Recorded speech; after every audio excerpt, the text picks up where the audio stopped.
You know, I think if people could look into sort of a crystal ball and just really catch a glimpse of what their life would look like just after making the tiny decision to live life differently from what they have been living it, the day before, I think that they would immediately come out of that vision and start making changes right away.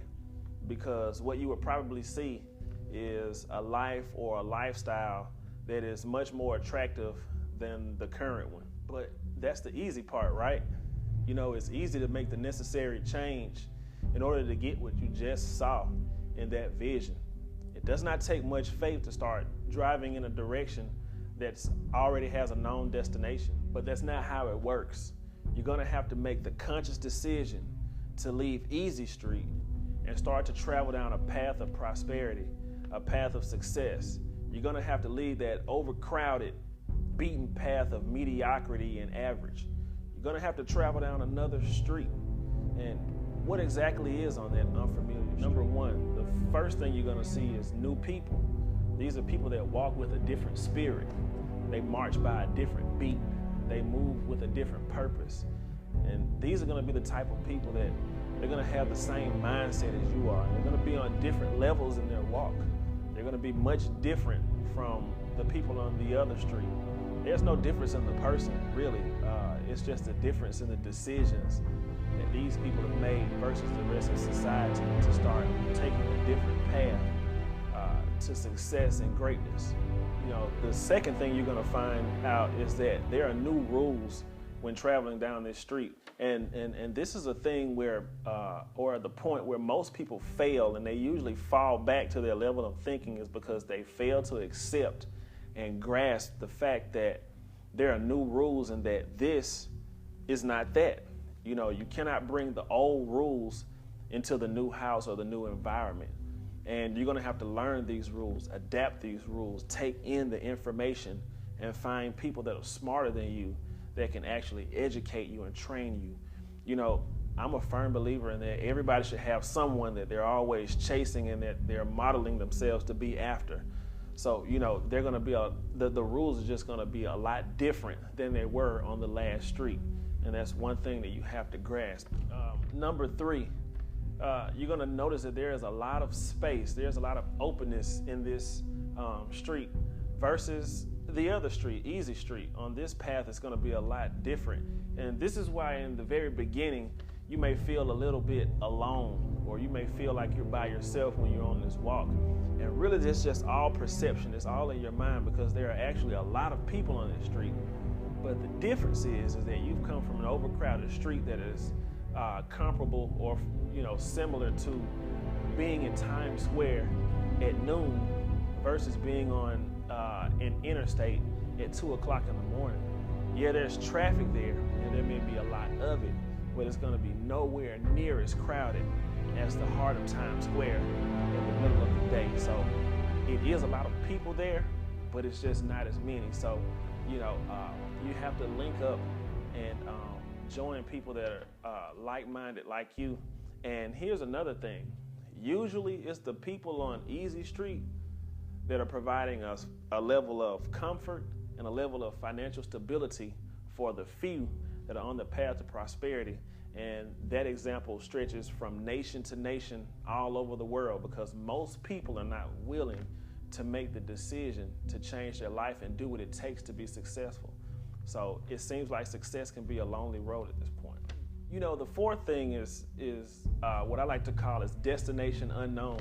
On the path to prosperity, you have expectations on where you're to go, but the destination is truly unknown.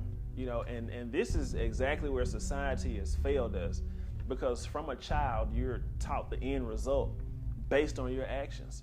So, they'll tell you, if you do this, then here's the consequence for it. If you do this amount of work in school, then this is the grade that you're gonna get. If you do this right here, then you're gonna get to college. Laws that are in place, so on and so forth.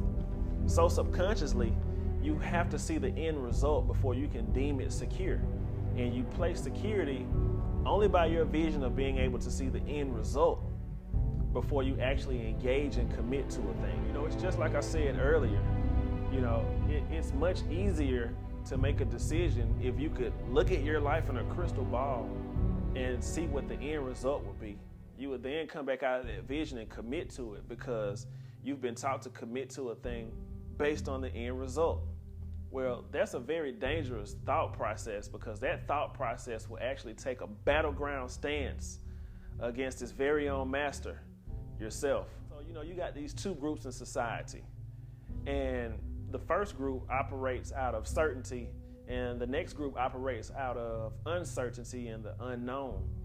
And both are necessary for society. Both will be here and coexist together no matter what. So this first group of people, they live in certainty. So they will immediately go to work on something or for someone for the security of a regular paycheck, or a 401k, or a pension, or guaranteed vacation time, and a whole host of other promises.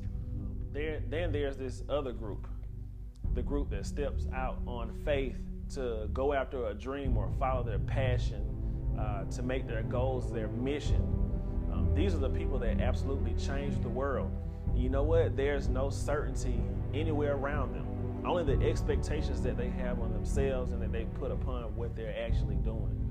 And almost all of the time, these are the ones that change the world. And oddly enough, in this so-called path of uncertainty, is actually where you get the most enjoyment out of life every time. When two people get together and they court and they start to walk in love, they couldn't be more uncertain or have more fear on how the relationship is going to end, how it's going to progress, how long will it last, but they couldn't be more happier walking that path together at that time. So, once you understand that process and you get it, and then you make the decision, well, it's at that point that you've already made and taken the first step toward a new path in life. And once you make the decision, it must immediately be followed by action. And that action is you have to train the very thing that's going to be responsible for ushering in the new successes in your life. You have to train the mind. And, some people may say, well, Chris, who do you listen to, or who should I listen to? And other than myself, I can tell you that the people who've made an impact in my life are the Les Browns, the Tony Robbins, the Jim Runs. You've got Jared Grossman over at Muscle Prodigy on YouTube. You also have people like Walter Bond and Eric Thomas. These are the types of people that you should listen to. You cannot skip this process. You must train your mind, folks, because if you fail to do this, then you will most likely increase your chances of not succeeding.